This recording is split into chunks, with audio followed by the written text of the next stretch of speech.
ശ്രീലങ്കയിൽ ജനിച്ചു. മലയാള സിനിമയിൽ എത്തി. തമിഴ് സിനിമയിൽ സജീവ സാന്നിധ്യമായി മാറി. തെന്നിന്ത്യ കീഴടക്കി. 2011 ആകസ്മികമായി അന്തരിച്ചു. നടി സുജാതയുടെ സംഭവബഹുലമായ ജീവിത കഥയാണ് സിനിമ കേരള പറയുന്നത്. സുജാത തമിഴർക്ക് ഒരു കാലത്ത് ഇഷ്ടപ്പെട്ട നടിയായിരുന്നു.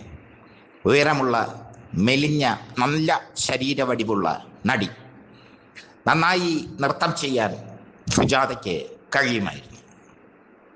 സുജാത മലയാള സിനിമയിൽ കൈമൈ മറന്ന് അഭിനയിച്ചാണ് തമിഴിൽ എത്തിയത്. മലയാളത്തിൽ ശരീര പ്രദർശനം കൊണ്ട്, അല്ലെങ്കിൽ ഗ്ലാമർ പ്രദർശനം കൊണ്ട് സുജാത ജയഭാരതിയെ പോലും കടത്തിവെട്ടിയ കഥയുണ്ട്. പുനർജന്മം എന്ന ചിത്രത്തിൽ. പുനർജന്മം A.T. കോവൂറിൻ്റെ കേസ് ഡയറിയെ ആസ്പദമാക്കി ഒരുക്കിയ ചിത്രമാണ്. K.S. സേതുമാധവനാണ് പുനർജന്മം സംവിധാനം ചെയ്തത്. പുനർജന്മം ഒരുപാട് പ്രത്യേകതകളുള്ള ചിത്രമായിരുന്നു. മനഃശാസ്ത്രപരമായ ചിത്രം. ഈഡിപ്പസ് കോംപ്ലക്സ് ആയിരുന്നു ആ ചിത്രത്തിൻ്റെ പ്രമേയം. പ്രേം നസീർ അരവിന്ദൻ എന്ന കോളേജ് പ്രൊഫസറായും ജയഭാരതി അദ്ദേഹത്തിൻ്റെ ഭാര്യയായും അഭിനയിച്ച ചിത്രം. ഭാര്യയെ പ്രാപിക്കുമ്പോൾ അരവിന്ദന് അമ്മയുടെ ഓർമ്മ വരും. അയാളുടെ രതിവികാരം തണുത്ത് ഉറയുന്നു. അയാൾക്ക് ഭാര്യയെ പ്രാപിക്കാൻ കഴിയുന്നില്ല. തൻ്റെ പൗരുഷത്തിന് എന്തെങ്കിലും പ്രശ്നമുണ്ടോ എന്ന് അയാൾക്ക് സംശയം തോന്നുന്നു. അതുകൊണ്ട് അയാൾ വേലക്കാരിയിൽ തൻ്റെ പൗരുഷത്തെ പരീക്ഷിക്കുന്നു. വേലക്കാരിയുടെ റോളായിരുന്നു സുജാതയ്ക്ക്. പ്രേം നസീറുമായുള്ള രതിരംഗത്തിൽ ഇഴുകിച്ചേർന്നാണ് സുജാത അഭിനയിച്ചത്. അർദ്ധനഗ്നയായി അഭിനയിച്ചു എന്ന് വേണമെങ്കിൽ പറയാം. സുജാതയുടെ അർദ്ധനഗ്ന ശരീരവും തുടകളും ഒക്കെ പുനർജന്മത്തിൻ്റെ പ്ലസ് പോയിൻ്റായി മാറി. ജയഭാരതി അതിൽ നന്നായി ശരീരപ്രദർശനം നടത്തുന്നുണ്ട് ആ ചിത്രത്തിൽ. പക്ഷേ സുജാതയുടെ ചടച്ച, മെലിഞ്ഞ ശരീരമാണ് മലയാള പ്രേക്ഷകർക്ക് ഒരുപാട് ഇഷ്ടപ്പെട്ടത്. പിന്നീട് സുജാത K. ബാലചന്ദ്രൻ്റെ അവൾ ഒരു തുടർക്കഥി എന്ന ചിത്രത്തിലൂടെ തമിഴ്നാട്ടിൽ എത്തി. ചിത്രം വലിയ വിജയമായി മാറി. പിന്നീട് തിരിഞ്ഞു നോക്കേണ്ടി വന്നില്ല സുജാതയ്ക്ക്. സുജാതയുടെ യുഗപ്പിറവി അവിടെ ആരംഭിക്കുകയായിരുന്നു. കമൽഹാസൻ്റെയും രജനീകാന്തിൻ്റെയും ഒക്കെ നായികയായി സുജാത.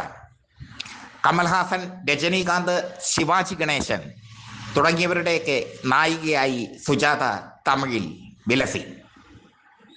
അംബികയും രാധയും അടക്കമുള്ള നായികമാർ തമിഴിൽ കടന്നു വന്നപ്പോൾ സുജാത അമ്മ വേഷത്തിൽ ഒതുങ്ങി. രജനീകാന്തിൻ്റെയും കമൽഹാസൻ്റെയും ഒക്കെ അമ്മയായി സുജാത തിളങ്ങി. അതായിരുന്നു സുജാതയുടെ നിയോഗം. പിന്നീട് അങ്ങോട്ട് സുജാതയുടെ ജൈത്രയാത്രയായിരുന്നു. അമ്മ വേഷത്തിൽ സുജാതയുണ്ടെങ്കിൽ പടം ഹിറ്റ് എന്ന ഒരു സമവാക്യം തമിഴ്നാട്ടിൽ പടർന്നു. തമിഴ്നാട്ടിൽ പൊൻവിലയുള്ള താരമായി. ജയകറാണ് സുജാതയുടെ ഭർത്താവ്. ഭർത്താവുമൊത്ത് സന്തുഷ്ട ജീവിതം നയിച്ച സുജാത 2011 ഹാർട്ട് അറ്റാക്ക് മൂലം മരണമടഞ്ഞു. തമിഴർ തേങ്ങിയ നിമിഷം, തമിഴ്നാട് നടുങ്ങിയ നിമിഷം. സുജാതയുടെ ഭൗതിക ശരീരത്തിൽ രജനീകാന്തും വിജയകാന്തും കമൽഹാസനും അടക്കമുള്ള താരങ്ങൾ അന്ത്യാഞ്ജലി അർപ്പിച്ചു. ഒരു വലിയ നടിയുടെ വിയോഗ വാർത്ത തമിഴകം ആഘോഷിച്ചു. പക്ഷേ സുജാത വളർന്നു വന്ന മലയാള സിനിമ സുജാതയുടെ മരണവാർത്ത അത്രയേറെ ആഘോഷിച്ചില്ല എന്ന് വളരെ വേദനയോടെ സിനിമ കേരളയ്ക്ക് പറയേണ്ടി വരും. പുനർജന്മം എന്ന ചിത്രത്തിലൂടെ സുജാതയുടെ തുടയഴകും മാറിട അഴകും ഒക്കെ കണ്ട് കാമിച്ച ഒരു തലമുറ ഇവിടെ ഉണ്ടായിരുന്നു. പക്ഷേ തമിഴ്നാട്ടിൽ എത്തിയപ്പോൾ ആദ്യമൊക്കെ ചില ചിത്രങ്ങളിൽ ശരീരപ്രദർശനം നടത്തിയെങ്കിലും പിന്നീട് മാന്യമായ വേഷമാണ് സുജാത സ്വീകരിച്ചത്. അതാണ് അവർക്ക് തമിഴകത്ത് വലിയൊരു വില കൊടുത്തത്. എന്തായാലും സുജാത ഇന്നില്ല. പക്ഷേ ജയഭാരതിയെ മാറിടങ്ങളും തുടയും കാട്ടി വെല്ലുവിളിച്ച സുജാത, അതൊരു ചരിത്രമാണ്.